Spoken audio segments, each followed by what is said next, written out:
Além de um grande artista, João Gilberto também era uma grande personalidade. Todo mundo que teve oportunidade de encontrar com ele testemunha assim que é muito impactante, que era muito impactante o contato pessoal com o João. E nesse terceiro dia da nossa dezena de São João Gilberto, eu vou falar um pouco desses encontros que o cantor teve com algumas pessoas, principalmente que algumas pessoas tiveram com o cantor João Gilberto. A cantora Joyce, por exemplo, na sua biografia, ela dedica um capítulo inteiro a João, e esse capítulo se chama O Medo. Por quê? Ela conta o seguinte: encontrou com João num quarto de hotel em Nova York, e os dois sentados na cama, ele ficava tocando o seu violão e cantando para ela, assim uma espécie de mantra, cantando, repetindo, tocando, recantando, de novo a mesma música, inúmeras vezes, e ela foi se sentindo como que sugada por ele, assim, atraída. Era como se aquele mantra tivesse um poder de atração que aos poucos ela ia sendo absorvida pela personalidade dele. É como se fosse uma jiboia, um vampiro, uma força assim, um buraco negro sugando sugando para a órbita dele, a atmosfera dela. E ela ficou com muito medo e se colocou um dilema, assim, uma questão, que era ficar ali, na verdade antes fugir e não ter mais contato nenhum com ele, perder a amizade, e 2, ficar ali e se transformar nele. Ela escolheu a primeira coisa, não teve coragem para virar João Gilberto, se picou, disse que ele ainda foi atrás, chamando para voltar, mas ela foi embora e nunca mais tiveram contato. E essa possibilidade, assim, essa força que o João Gilberto tem para talvez transformar as outras pessoas nele, nessa força de atração, inclusive muitos artistas depois começaram a querer cantar igual a ele. O jeito dele se tornou uma espécie de clave, assim, de paradigma para os outros. E Nara Leão é que conta também que quando o João Gilberto chegou, porque esse João da Joyce é o João já famoso, consagrado e tal, mas Nara Leão conta que quando o João chegou ao Rio, ainda antes de tudo, antes do LP e tudo mais, curiosamente, a personalidade dele era tão forte que, em vez de ele pegar o sotaque carioca, todo mundo da turma é que começou a falar com o sotaque dele e a fazer os trejeitos dele. Ou seja, tem que ser muita presença, tem que ser uma pessoa muito robusta e muito maciça para, em vez de pegar o sotaque do entorno, impor ao entorno de forma sutil, doce, suave, delicada, falando baixinho como o João era, o seu sotaque. Rui Castro também, falando já de um terceiro encontro, Rui Castro escreveu um livro fascinante, né, que ele Chega de Saudade, as histórias da Bossa Nova.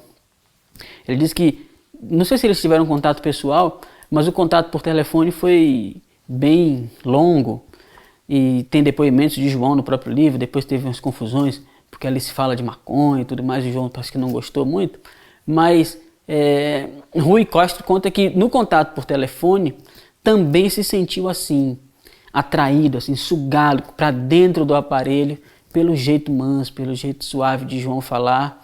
Ele diz que também começou a ser absorvido pela personalidade, assim, começou a perceber que ele mesmo estava falando como João, meio imitando João, e disse que se João naquele momento pedisse assim: vá buscar um peixe que eu vou receber, que me mandaram da Bahia, que vai chegar na rodoviária lá do outro lado da cidade, ele iria imediatamente, sem pestanejar, sem questionar, porque isso é a força da sedução de João Gilberto. Tem uma outra história que me foi contada, quando me foi contada eu não a publiquei imediatamente, me foi contada numa entrevista, mas por um amigo, que é Arthur Lindsay, o produtor, guitarrista, cantor norte-americano e pernambucano. Mas depois essa história virou pública, o próprio Arthur contou em eventos públicos e tal, e então eu posso contar, que é a história de quando eles se encontraram em Nova York, num apartamento grande daqueles de Nova York. E Arthur disse, foi no dia que Arthur conheceu Ali Salomão, ou seja, um dia especial. Ele disse que foi a esse apartamento e lá estava João Gilberto, sentado numa cama, gravando uma fita para José Celso Martinez Corrêa presentear ao seu namorado. E disse que João gravava, aí todo mundo dizia, oh, que lindo, que maravilha. E João dizia, não tá tão bom. Aí limpava a fita. Aí gravava de novo, todo mundo, oh, melhor ainda, dessa vez vocês... E ele, não, limpava. Enfim, ficou naquela coisa, grava, desgrava e tal. E numa determinada hora, João falou assim, chamou quem quisesse fumar um baseado com ele. Claro que não dois, porque ele não compartilha, né? A história era que ele não compartilhava os baseados. Cada um com o seu.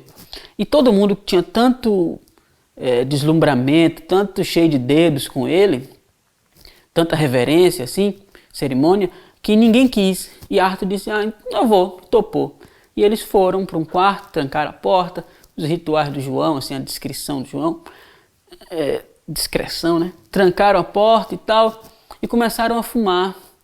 E Arthur, cara, ele era assim um torturador de pessoas, porque ele começou a falar comigo como o exílio era doloroso, mesmo quando voluntário, e comecei a chorar, ele começou a chorar e nós choramos juntos, e eu me senti assim como um exilado, falando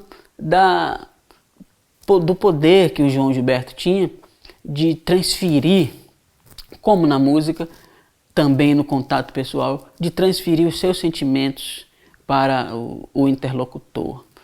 E nesse tempo de pandemia, em que está todo mundo com medo de ter transferidos mais do que sentimentos, vírus para a gente, de um para o outro, eu lembrei de uma história que o Ricardo Cravo Albim, que eu conheci num evento sobre Vinícius de Moraes, em Brasília, a que nós dois fomos convidados a falar. Conheci, ele gostou das coisas que eu falei, então me deu um e-mail. Depois, num livro, naquele livro O Balalá, do Mark Fisher, o alemão que veio ao Brasil encontrar João, outra história de encontro, mas um encontro frustrado, porque não se deu de fato. Mark Fisher narra que não sei quem falou que o próprio Ricardo Cravo Albim, quando encontrou com o João Gilberto, teve febre por uma semana ou duas. Eu fui e mandei um e-mail para o Ricardo Cravo Albim para perguntar a história. E ele me contou a história que foi aqui em Salvador, foi a um show de João, no Teatro Castro Alves. E por coincidência, voltando para o Rio, foi no mesmo voo de João, e eles foram lado a lado. E João se queixava de estar febril, de estar com febre. E tal, conversaram, João contou muitas coisas a seu próprio respeito, eles conversaram e conversa, ele ficou muito lisonjeado de poder estar conversando com aquele mito, e desembarcou lá no Rio, ficou com febre, de fato a febre do João, que o Ricardo Albim no e-mail diz assim, mas eu acho que a febre foi pela emoção de ter encontrado com o João Gilberto. Enfim, são vários relatos assim que dão testemunho da força da personalidade de João Gilberto. O meu encontro com o João, que também nunca se deu pessoalmente, também é inesquecível. Eu lembro quando peguei um gravador do meu pai, peguei uma fita cassete para testá-lo, botei no quarto, eu ainda era criança, entrei no quarto, fechei a porta e botei aquela fita. Era uma fita gravada do disco João Gilberto Prado Pereira de Oliveira, feito a partir do especial da Globo, de 81, se eu não me engano. E aí eu botei e a fita começou a tocar no ponto em que já estava, não era o começo, acho que era a segunda música. E começou a cantar, se a juventude quer essa brisa canta. Aí eu nunca mais esqueci. Também parecia um encontro pessoal assim, e eu me tornei um devoto de São João ali para todo sempre. Viva São João!